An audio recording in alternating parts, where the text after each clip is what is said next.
Hello everyone, स्वागत है आपका हमारे चैनल एसएससी बुक एसबी में। तो दोस्तों, इस वीडियो में हम लोग डिस्कस करने वाले हैं जो हमारा रेलवे का एग्ज़ाम हुआ था 2021 के आसपास।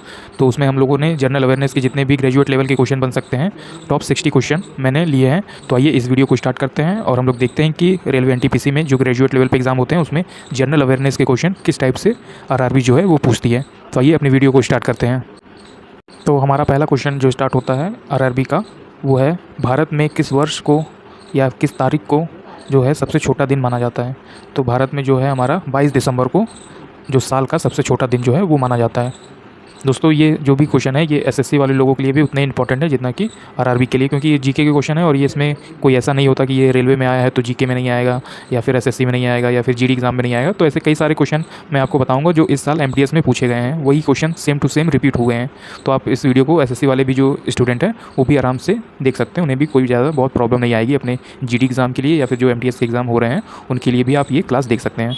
तो इसमें हमारा दूसरा क्वेश्चन बनता है, भारत में निम्नलिखित में से किस स्थानीय शासन का जनक father of a local self governance कहा जाता है। तो इसे कहा जाता है लॉर्ड रिपन को। तो लॉर्ड रिपन ने स्थानीय शासन जनक या फिर father of local self government बनाया। तो इसका आंसर है लॉर्ड रिपन। चौथा क्वेश्चन जो है हमारा, भारत सरकार द्वारा किस ग्रामीण आवास योजना को पुनर्संरचित करके प्रधानमंत्री ग्रामीण आवास योजना का सृजन किया। तो पहले ऐसा कौन सा योजना था जिसे बदलकर प्रधानमंत्री ग्रामीण विकास योजना से बदल दिया गया। तो पहले योजना चलता था हमारा इंदिरा आवास योजना, फिर उसे उसके नाम में चेंज करके या फिर कुछ और चीज़ें उसमें चेंज करके उसे प्रधानमंत्री ग्रामीण योजना को के रूप में चेंज कर दिया। अगला क्वेश्चन है हमारा दोस्तों पांचवा, जो कि है रविंद्रनाथ टैगोर ने डैश की वजह से अपनी नाइटहुड की उपाधि जो है वो लौटा दी थी। तो रविंद्रनाथ टैगोर ने जो उपाधि उनको मिला था नाइटहुड का, वो जलियांवाला बाग जो हमारा हत्याकांड था उसके चलते ही नाइटहुड की उपाधि जो है वो वापस कर दी थी। तो आपने याद रखना है कि रविंद्रनाथ टैगोर ने अपनी उपाधि कौन से इंसिडेंट के बाद छोड़ी। तो वो जलियांवाला बाग जो हमारा था उसके कारण उन्होंने अपनी नाइटहुड की उपाधि लौटा दी थी। अगला क्वेश्चन है भारत छोड़ो आंदोलन। तो ये कहाँ से स्टार्ट हुआ। तो ये बम्बई या फिर मुंबई से स्टार्ट हुआ। तो भारत छोड़ो आंदोलन जो है वो बम्बई शहर से स्टार्ट हुआ था। निम्नलिखित में से कौन सी पुस्तक जो है वो विष्णु शर्मा द्वारा लिखित है। तो इसमें से कुछ जो 4 पुस्तकें हैं हमारी, उसमें से कौन ऐसी पुस्तक है जो विष्णु शर्मा के द्वारा लिखा गया है। तो आपका राइट आंसर हो जाएगा पंचतंत्र। पंचतंत्र दोस्तों जो है वो विष्णु शर्मा के द्वारा लिखा गया है। अगला क्वेश्चन है लाई डिटेक्टर उपकरण। जो लाई डिटेक्टर उपकरण है हमारा वो किस रूप में भी जाना जाता है। तो आपने जैसे फिल्मों वगैरह में देखा होगा कि हाई कोर्ट से ऑर्डर लेके लाई डिटेक्टर टेस्ट हम किसी पे यूज़ कर सकते हैं, तो उसे पॉलीग्राफ टेस्ट भी कहा जाता है। तो आप याद रखेंगे लाई डिटेक्टर टेस्ट मतलब झूठ पकड़ने वाली जो मशीन होती है, इंसान को बेहोश करके ऐसे उससे जो पूछा जाता है फिर उसके बाद वो सच ही बोलता है कुछ हद तक, तो उस चीज़ों को पॉलीग्राफ टेस्ट भी कहा जाता है। तो आप याद रखेंगे लाई डिटेक्टर उपकरण या फिर पॉलीग्राफ टेस्ट जो है वो एक ही जैसा होता है। अगला क्वेश्चन है हमारा, हरित क्रांति निम्नलिखित में से किससे संबंधित है। तो हरित क्रांति संबंधित है हमारा खाद्य और अनाज उत्पादन से। तो आपने याद रखा कि हरित क्रांति किससे संबंधित है। तो खाद्य और अनाज उत्पादन से संबंधित है। पूना समझौता कब हस्ताक्षरित किया गया। तो पूना समझौता या पूना पैक्ट जो है वो कब साइन हुआ। तो वो हुआ था दोस्तों 1932 में। तो आपका जो राइट आंसर हो जाएगा 1932 में हुआ था। और ये किन लोगों के बीच में हुआ था। तो महात्मा गांधी और डॉक्टर बी आर अम्बेडकर के बीच में ये जो है पूना समझौता या फिर पूना पैक्ट हुआ था। तो ये आप याद रखेंगे कि पूना पैक्ट 1932 में गांधी और अम्बेडकर के बीच में हुआ था। अगला क्वेश्चन है हमारा, प्लासी के युद्ध के समय बंगाल का जो नवाब था उसका क्या नाम था। तो जब बंगाल का नवाब प्लासी के युद्ध के समय था तो उसका नाम था सिराज उद दौला। तो सिराज उद दौला जो था वो बंगाल का नवाब था प्लासी के युद्ध के टाइम पीरियड में।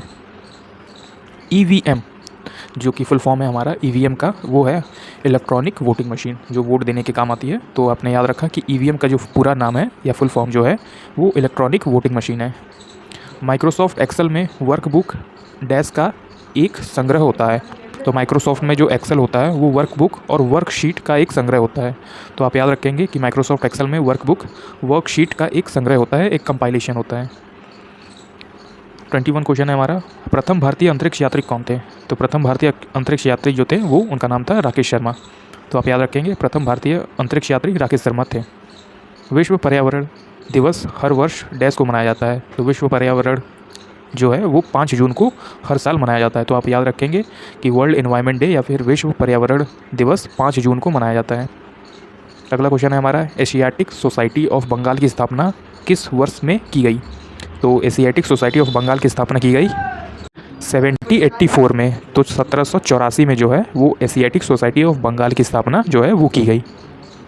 अगला है हमारा Atal mission for rejuvenation and urban transformation. तो Atal mission for rejuvenation and urban transformation या फिर AMRUT इनमें से किससे संबंधित है? तो AMRUT जो संबंधित है वो है मूलभूत नागरिक सुविधाएं। तो आपने याद रखा कि AMRUT या फिर अमृत जो है वो मूलभूत नागरिक सुविधाओं से संबंधित है। हमारा सौरमंडल किस गैलेक्सी का एक हिस्सा है? तो हमारा जो सौरमंडल का नाम है वो नाम है हमारा आकाशगंगा या फिर मिल्की वे गैलेक्सी भी कहते हैं।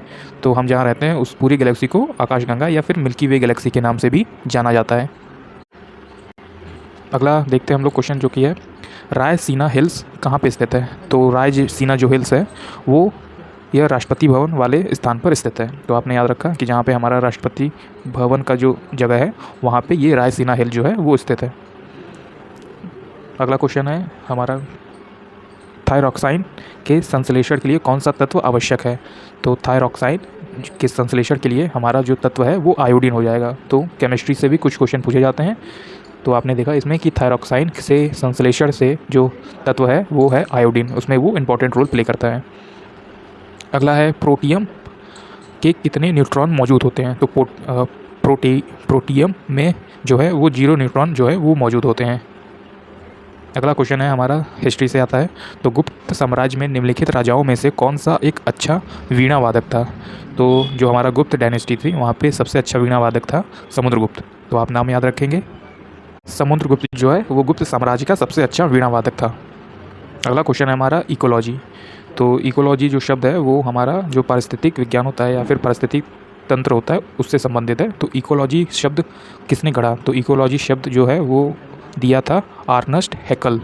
तो अर्नस्ट हैकल ने इकोलॉजी शब्द जो है वो दिया था। और इकोलॉजी का जो मतलब विज्ञान होता है वो पारिस्थितिक विज्ञान भी के नाम से भी जाना जाता है।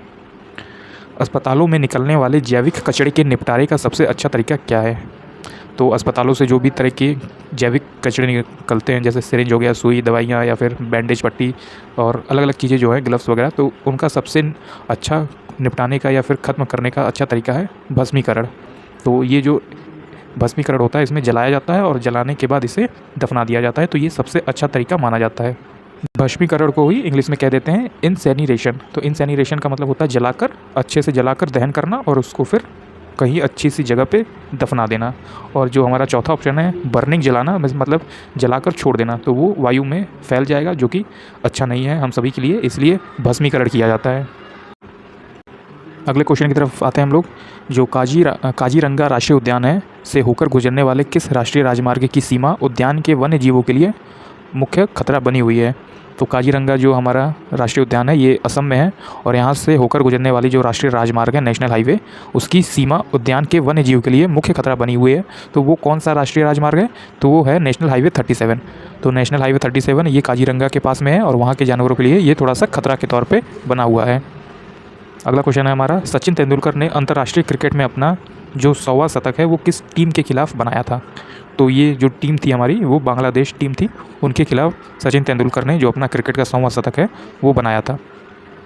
अगला क्वेश्चन देखेंगे हम लोग, इनमें से किसने अजमेर के 2.5 दिन का झोपड़ा निर्मित कराया था या फिर बनाया था?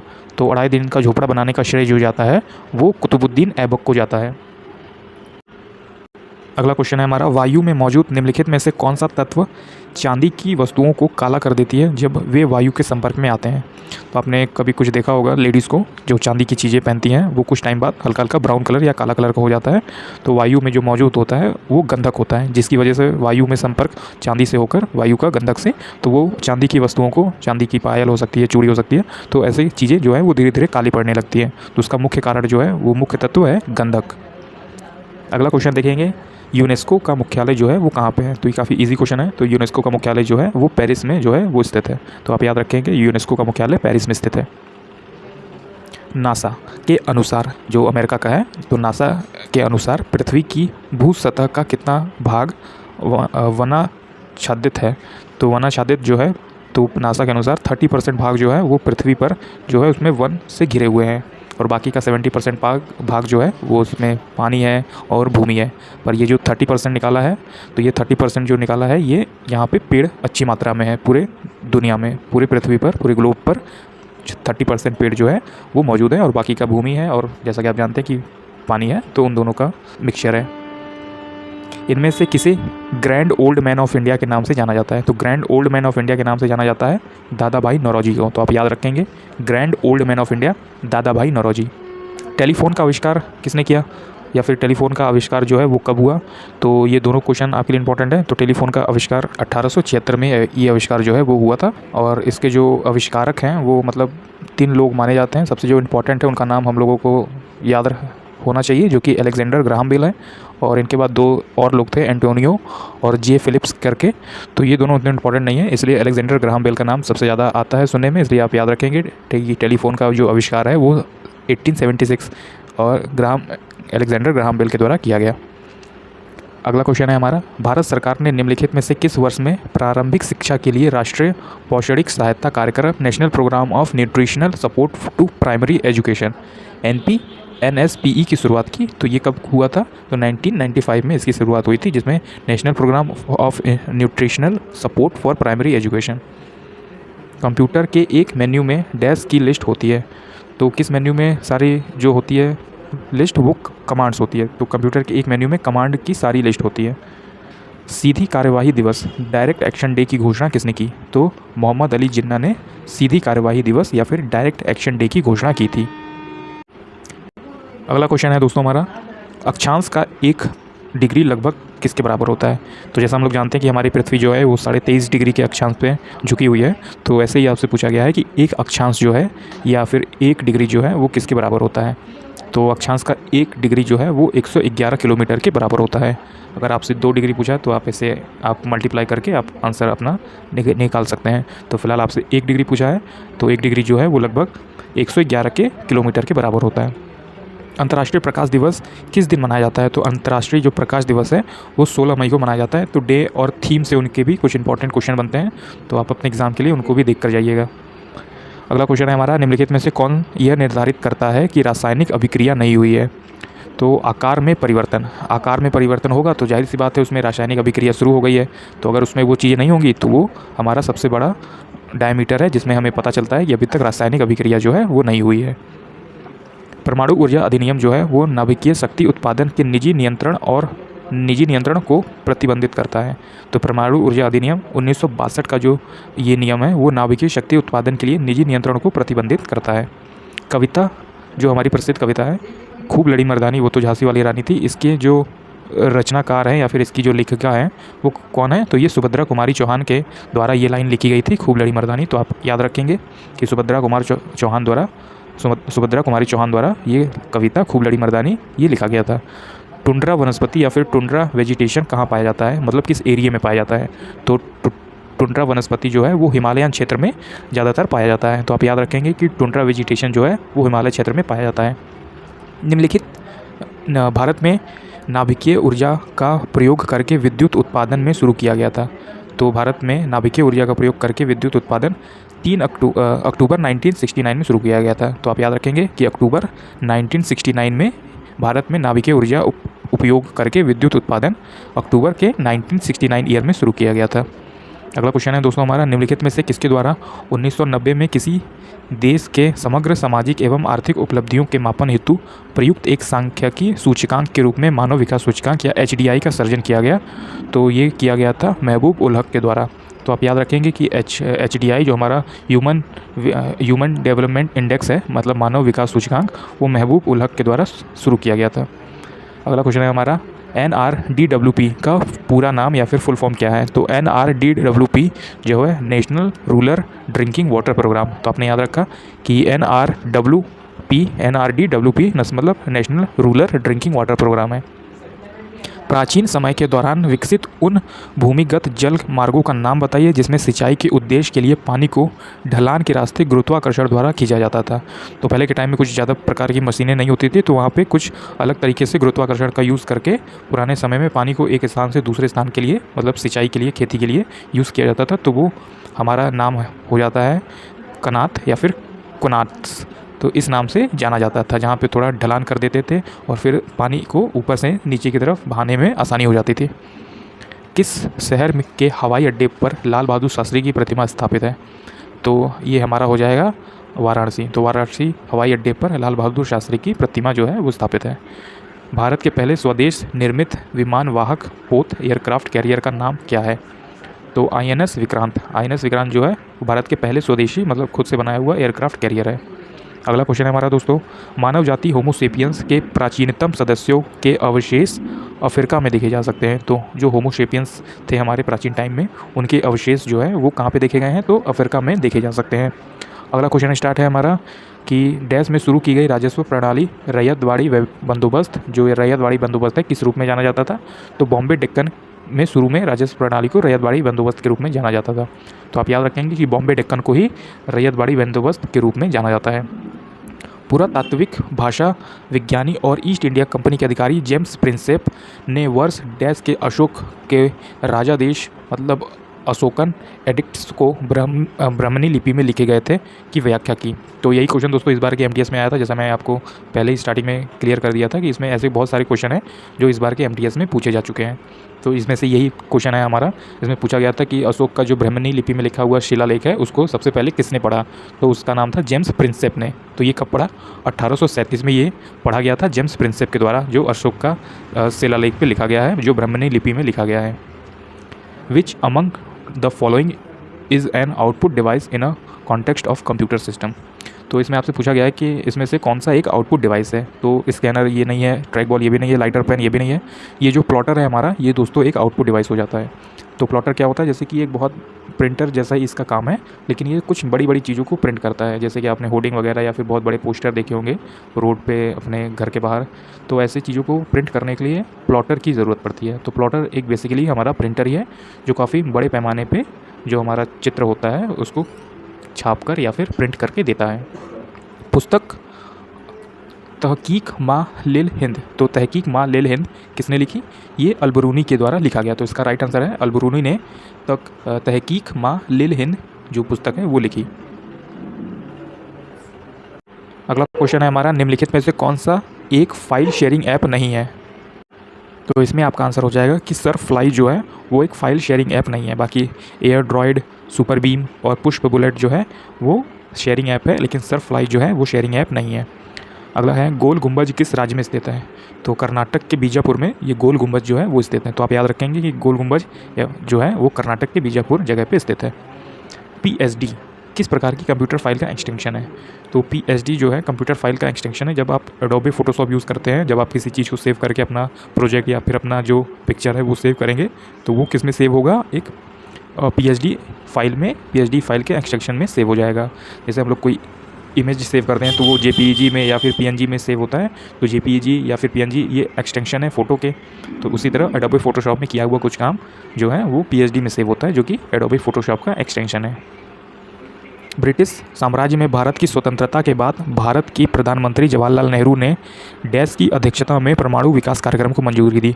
तो किसकी अध्यक्षता में दी? होमी जहांगीर बाबा, उनकी अध्यक्षता में परमाणु विकास कार्यक्रम की मंजूरी दी गई थी प्रधानमंत्री जवाहरलाल नेहरू के द्वारा। अगला क्वेश्चन है, निम्नलिखित में से किससे वर्ष 1938 और 1939 में भारतीय राष्ट्रीय कांग्रेस के अध्यक्ष के रूप में निर्वाचित किया गया था? तो किसे किया गया था 1938 और 1939 के बीच? तो वो किया गया था सुभाष चंद्र बोस को भारतीय राष्ट्रीय कांग्रेस का अध्यक्ष चुन लिया गया था, सुभाष चंद्र बोस को 1938-39 के बीच। श्रवण बेलगोला स्थित गोमेतेश्वर मूर्ति है वो किस धातु की बनी हुई है या फिर किस सामग्री से बनी हुई है? तो ये जो श्रवण बेलगोला स्थित जो गोमेतेश्वर मूर्ति है हमारा, वो ग्रेनाइट के जो सामग्री है हमारा, ग्रेनाइट जो धातु है उससे बना हुआ है। अंगूर की खेती जिसे विटीकल्चर के नाम से जानते हैं, जिसे अंगूर की खेती या फिर विटीकल्चर कहते हैं, निम्नलिखित इनमें से किस क्षेत्र में विशेषता है? मतलब कहाँ पे ये ज़्यादा चीज़ें अंगूर की खेती जो है वो होती है, तो किस एरिया में होती है? तो भूमध्य सागरीय क्षेत्र जो है वहाँ पे ज़्यादातर अंगूर की खेती की जाती है। बाणभट्ट किस राज्य के दरबारी कवि थे? तो ये वाला क्वेश्चन भी दोस्तों एग्जाम में आया हुआ है MTS के, और ऐसे बहुत सारे क्वेश्चन हैं जो आपके SSC एग्ज़ाम में भी पूछे जाते हैं और रेलवे एग्ज़ाम में भी होते हैं, कॉमन होते हैं। तो आप ऐसा नहीं कर सकते कि ये हमारा SSC से नहीं इंपॉर्टेंट है तो SSC वाले लोग नहीं देखेंगे। ये दोस्तों सभी के लिए उतना इंपॉर्टेंट होता है। तो देखा दोस्तों, ये एग्ज़ाम में आए हुए क्वेश्चंस हैं जो कि एसएससी एग्ज़ाम में भी रिपीट होते हैं और रेलवे एग्ज़ाम में भी रिपीट हो रहे हैं। तो इसी तरह आपके आने वाले एग्ज़ाम में भी इसी टाइप के क्वेश्चन पूछे जाएंगे। अगर दोस्तों आपको इसका PDF चाहिए तो आप हमें जो डिस्क्रिप्शन बॉक्स में मैंने व्हाट्सअप का नंबर दिया हुआ है, आप उस पर हमें मैसेज करके ये PDF मात्र 10 रुपये में आप हमसे ले सकते हैं, अपने एग्ज़ाम की तैयारी कर सकते हैं, जो आपके आने वाले एग्ज़ाम के लिए काफ़ी हेल्पफुल हो सकता है, चाहे वो रेलवे के एग्ज़ाम हो चाहे वो एसएससी के एग्ज़ाम हो। क्योंकि जीके के क्वेश्चन देखिए दोस्तों हर जगह सेम ही होते हैं, जैसा आप एग्ज़ाम में देख पा रहे होंगे। आपको ऐसा नहीं लग रहा होगा कि ये एसएससी में नहीं आ सकते या फिर किसी और एग्ज़ाम में नहीं आ सकते। तो ये सारे क्वेश्चन इंपॉर्टेंट होते हैं। व्यापार एवं आर्थिक संबंध समिति TERC का प्रमुख कौन होता है? तो व्यापार एवं आर्थिक समिति TERC का जो प्रमुख होता है वो प्रधानमंत्री होता है। निम्नलिखित में से कौन सा ग्रेगर मेंडल की वंशानुगति सिद्धांत के अंतर्गत नहीं आता? तो कौन सा ग्रेगर मेंडल की वंशानुगति सिद्धांत के अंतर्गत नहीं आता? तो बायोपिक्स का जो सिद्धांत है, लॉ ऑफ बायोपिक, तो उसका जो है वो इस मेंडल के वंशानुगति सिद्धांत में नहीं आता।